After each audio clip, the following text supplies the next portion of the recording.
news presentation.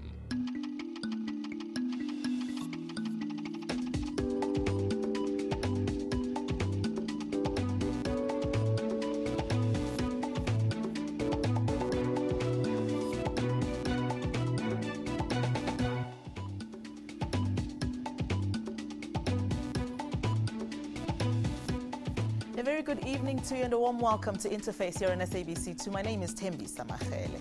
The land ownership and redistribution remains a contentious issue in South Africa, as you well know.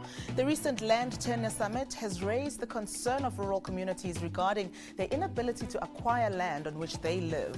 The state land lease and disposal policy in particular, which was discussed at the summit, has made their fears worse. The policy, amongst other things, ensures that the government owns all land that they acquire through land restitution. This means that communities will never own the land but will lease it from the government. Rural communities, according to experts, are further dispossessed of land through this policy. The policy has not been adopted and concerned parties have until next April to raise their objections. And tonight on Interface, we look at the challenges posed by the new policies and laws and how they will benefit or disadvantage communities. Now it's time for us to introduce our guests to you tonight. We have both of them in our Parliament studios. The Deputy Minister of Rural Development, SABC, joins us, and also Dr. Annika Claessens, who is with the Center for Law and Society at the University of Cape Town. Remember, if you would like to take part in the discussion, you can do so by just hitting us up on social media. Facebook is Interface on SABC2, or on Twitter at Thembi Samachele or at Interface on SABC. Welcome to both of you, and thank you very much for joining us for this program. Thank you. Thank you very much, and good evening to you. Good evening. Now, Dr. Claessens, let's start with you. Let me pick your brain on this one for a moment. Is the government on the right track overall? Just your opinion on this one when it comes to rural development and all the efforts they're trying to put in place. I don't think so, because unfortunately government's talking about either retaining ownership of the land for itself or, in the former Bantustans, transferring it to traditional councils. And both of those things undercut the land rights, the underlying land rights vesting in ordinary people in the former Bantustans, which are the poorest parts of South Africa and the very people who bore the brunt of the Land Acts and forced removals. So it seems to me that policy should be moving towards recognizing their rights and empowering them rather than making them tenants or subjects in perpetuity. And now, before we get into the specifics of that, Deputy Minister, let's get your views as the government. Do you feel you're on the right track with land redistribution?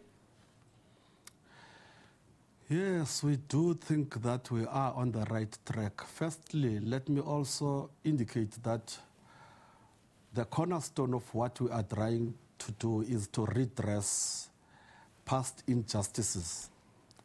And our policy of land reform is based on land restitution, land development, land... Yes, you can go ahead, DP. Okay, sorry.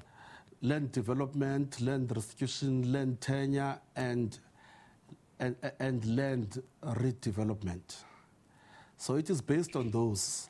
And as I had indicated, that we are doing what we are correcting the wrongs of the past, and we think that we are on the right track. Right. And okay, thank you. On the program here on Interface a couple of weeks ago, we had this very discussion around farm laborers owning part of the land that they work on. And we had representatives from the farmers' societies, and they were up in arms saying that what you are trying to do is really destroy the very farms that they've worked so hard to build. What is your response to that? Now, you see, all these are proposals. The strengthening of land rights, which is popularly known as 50-50, is a proposal, and we're throwing it out in the open for a discussion. Now, what we are saying is basically the farmers and the farm workers should share the farm, because in some instance, depending on the length of the person has been working on the farm, because in some of these areas, the people have been working in this farm as farm workers for more than 30 years, 40 years. And the rebuilding of that particular farm and the production that comes out of that really cannot be regarded as that of the farmer alone. Large part of that development is to the toil of the farm workers themselves. Right. Dr. Claessens, I'd really like to get your thoughts on this one, because this is the crux of the matter. Everybody agrees that the farm laborers or farm workers have got to participate in the wealth generated by the farms, and yet it seems to be a struggle as to how to do that. How do you think the government should be going about this? Well, interestingly, this was discussed at the Land Tenure Summit in big commissions, including a lot of farm workers, and they expressed a lot of worry about this 50-50 policy backfiring and actually leading to preemptive evictions, which unfortunately is what happens, is that because the farmers see something like this coming, they evict people. So people called for much stronger implementation of existing laws to stop evictions of farm workers and to confer rights on them, and talked about actually arresting farmers who breach those laws. So interestingly, the commissions came back with quite a negative view of the 50-50 proposal, and those commissions included a lot of farm workers and their organizations. And the minister, in my view, quite astoundingly, was not pleased when they came back with that analysis and told them to leave the summit and go back and rework their proposals in line with the 50-50 proposal. So my worry is that it's very well intended, and farm workers should have much stronger rights in the land and to the farms, but there is general fear that this would backfire and actually, if it weren't implemented very strongly, lead to increased vulnerability rather than more security. What is your response to that, Can DP? I come in? Yes. Yes. We were in the same summit, and I think that doctor is right that the minister asked people to go back. You know.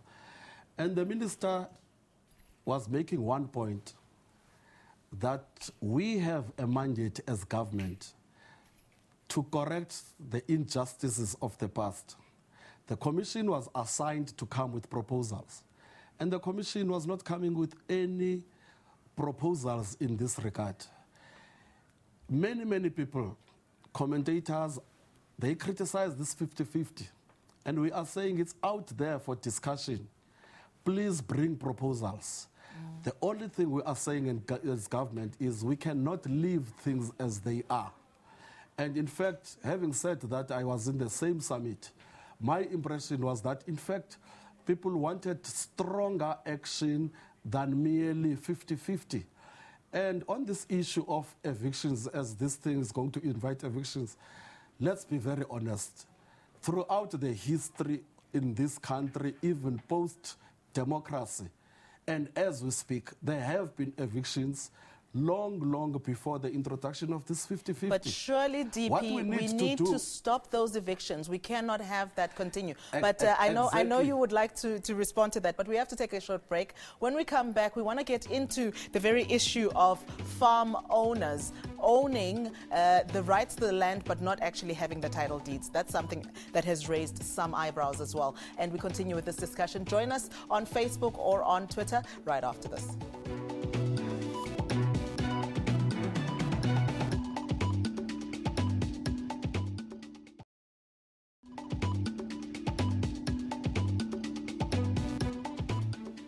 You're still tuned to Interface here on SABC2, and our guests are Dr. Dr. Claessens, who is the Director at the Center for Law at the University of Cape Town, and the Deputy Minister of Land Reform and Rural Development, Mcebisi Skwatsha. They join us both from our studios in Parliament. Now, before the break, DP, we were talking about the eviction of farm workers and how it is a continuing problem. And the fact that it has been happening all along doesn't mean that we shouldn't do everything in our power as a country to stop it from happening. How would you propose to do that?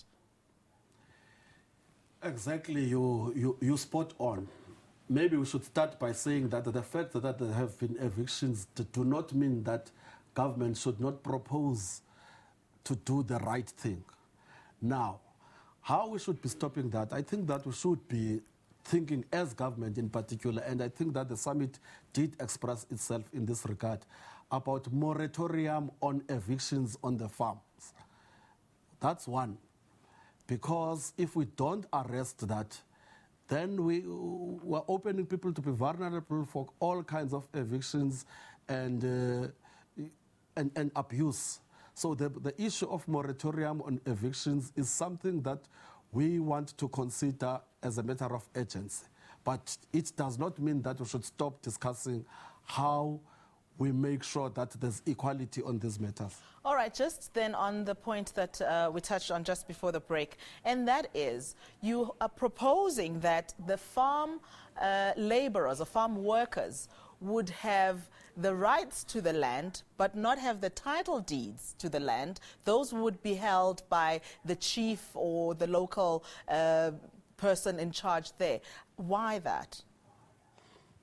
What we are proposing is that on this issue of 50-50, that the money to buy would be put into a trust, not to the farm owner, so that this money and the resources that come with it are used for the benefit of developing the particular farm, so that they are not selfishly used by the individual. But who are would used own for the benefit. title deeds, DP? It really depends on which area. If the farm is theirs, therefore the title deed is owned by them. All right, Dr. Claessens? You know, I think there has been a kind of worrying shift in policy towards continuing state ownership as opposed to rights vesting in ordinary people. And yeah, I mean, I'm more worried about the context of the former Bantustans. You know, the problem on the farms is a very serious and tragic problem, and it does require intervention. But there's a law called the Land Reform Labour Tenants Act of 1996, which actually provided that a category of farm workers, those who've lived on the land for generations, would put in claims, get land rights, and get that portion of the farm that their family has historically lived on. And what's basically happened is government is not enforcing that act at all. Its explanation is that it's changed its policy. And at the moment, there's a class action being brought by people from KwaZulu-Natal to try and force the government to enforce those rights, which would give people ownership of land. So, you know, what worries me is that we have strong laws on the books that provide for land rights vesting in ordinary people, and yet government has chosen not to implement those and instead come with this new, quite complicated proposal. I fully agree that we need some urgent intervention and that the status quo is incredibly unstable. But I worry that government has moved away from implementing what's there towards schemes that will destabilize the situation even further. Is that what you're doing, DP? Are you reinventing the wheel here? No, I don't think we are. I think that, you see, we are in a process of proposals for further discussion. But we think that we want to consider all proposals that can help us strengthen what we are trying to do. For instance, we're speaking about a task team that is going to be very inclusive of all stakeholders. And that task team would think that it should be used to strengthen further consultation and refinement at the local level as we go forward on these things. And we think that our concern is we really want to look at the most vulnerable. We think that their plight must be elevated so that there can be equality in our country. Right. And we think that we're sitting on a time bomb if we don't do anything. Just on that point, DP, did I understand you correctly when you say that the notion that we've read about in the press that the government says traditional leaders would hold the title deeds to the land that is owned by the farm workers, that is not true in your view? No, it can't be. May I intervene there? I think there's a confusion between the 50-50 policy that applies just on the so-called white farmland that was outside the Bantustans. In other words, the 87% of the land that was historically reserved for whites. And the other policy is about the land within the former Bantustans, and that's where government is proposing transferring title of land that vests in the state to traditional councils. And that would undermine... And that's what I'm asking you about, DP. I'm asking why it is that those title deeds cannot be held by the people themselves. Why do they need to be held by traditional leaders? Oh, you are referring to the communal land tenure policy. That's right. Yes. No, there you are right. Yes, that's what we are saying. You see, we have a particular history in society and in this country in particular. The issue of traditional leadership, it is a reality that stares on us in our faces. And we are not about to get rid of traditional leadership. Now, what we are saying is, even they holding those title deeds, they are holding them on behalf of their people who are generally called their subjects. But why can't the people hold those title deeds themselves? That's the question I've been posing to you. Look, we are mitigating here a tension that we cannot run away from.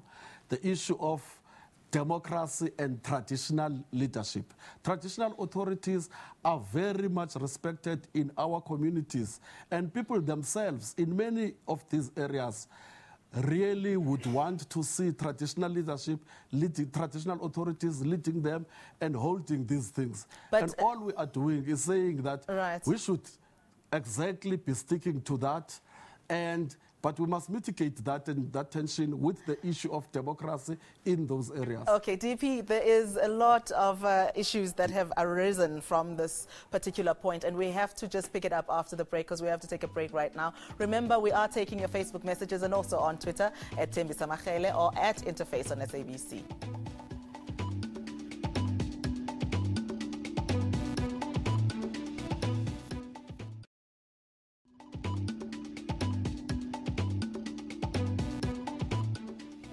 So Kalanga Roberts on Facebook says, land should be given to rightful owners. The land and the laws must be adhered to, and there must be no foreign ownership. That is another topic that we would need to just have another half an hour for. And Spiwo Gulana says, it seems that most times the fear of financial deficit takes precedence over what is just and a birthright of citizens of this country and for rural women. So we need to give the land to their rightful owners. Those are just some of the messages that we've got time for tonight, but do keep them coming. We do welcome your thoughts as we continue with the program. So DP, this issue of traditional leaders, one of the groups that presented at the summit spoke about the concerns that they have with this particular proposal. They say, for example, that the land under the traditional leaders can be sold without their consultation. They're concerned about who would be appointing the traditional leaders. They're also concerned that the traditional leaders themselves could be wanting to keep the land for themselves. So there are issues that have arisen there. How would you address them? No, I don't think that we would be entering a space about how traditional authorities get appointed to become leaders in their respective areas. That predates our arrival, you know. But what we are saying is, even as traditional leadership is responsible for that land on behalf of their subjects, there should be checks and balances in relation to wrongdoing. More especially, we've raised an important issue of women, you know. You see, in some instances in a family, when I'm the firstborn in that family and you come after me, after I have died, there has been a situation in this country where the land then gets given to someone else. Now, what we are saying as a department, that we cannot support that and we cannot go ahead with that. That land should be going to the person that owns, whether that person is a woman or a man, so that we don't have a situation where women still are oppressed in this country. So we are saying, that's why I'm saying we are mitigating between the issue of traditional authorities and democracy that has to take place. Okay. That's why the department is also establishing what we call district land committees. these would be democratic institutions that would be existing side by side traditional authorities. All right. Dr. Claessens, two things I'd like you to please give your thoughts on. The first is the issue of traditional leaders holding the title deeds, whether or not that would work. The second is the issue that the Deputy Minister has raised now, and that is women, and the fact that patriarchy is still very much alive in many societies in South Africa. And, you know, how would we overcome that to be able to get those land rights to go to the women? I just want to say that the proposal being put forward of transferring land to traditional councils is not new. It was in the Communal Land Rights Act of 2004, which was struck down by the Constitutional Court. There was massive opposition to that law by rural women and by rural society. And on the basis of that opposition, people mobilized to say that the Constitution requires in section 25(6) that government, well, let me read it, a person or community whose tenure of land is legally insecure as a result of past racially discriminatory laws or practices is entitled to the extent provided by an Act of Parliament either to tenure which is legally secure or to comparable redress.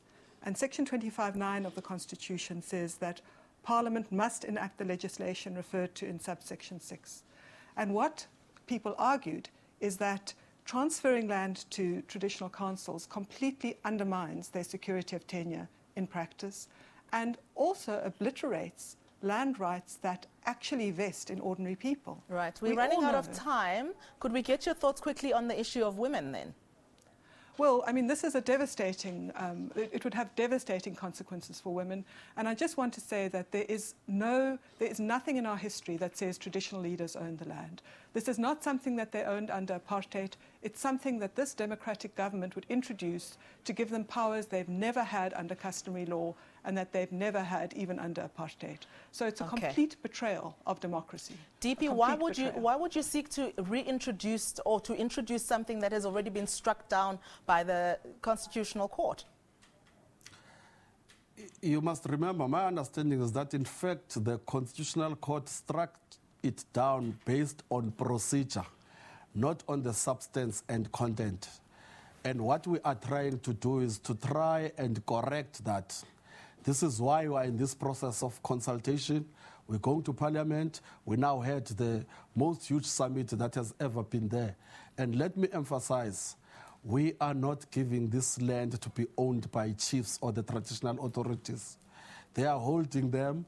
In fact, you would find that those areas where these traditional authorities do exist, they have overwhelming support in this regard. And we're saying consultation must continue, and next year in April, we must have finalized this thing and move forward. And just finally then, the summit that you've just held, and you say it was the biggest that has been held. We had a similar summit in 2005. We had resolutions taken there, and there was little movement. We had something in 2007. So there has been a number of these summits and ways to seek to move this forward, but it's just not working out. What makes you think that this time it will work? Maybe because I'm fresh blood. All right. No, but yes. On a serious note, you know, I think that there is a will, there is a commitment, and I think that we are also guided by resolutions. You see, what we are saying is we are sitting on a time bomb. Yeah. If we don't want to believe that, let's just look across the Zambezi.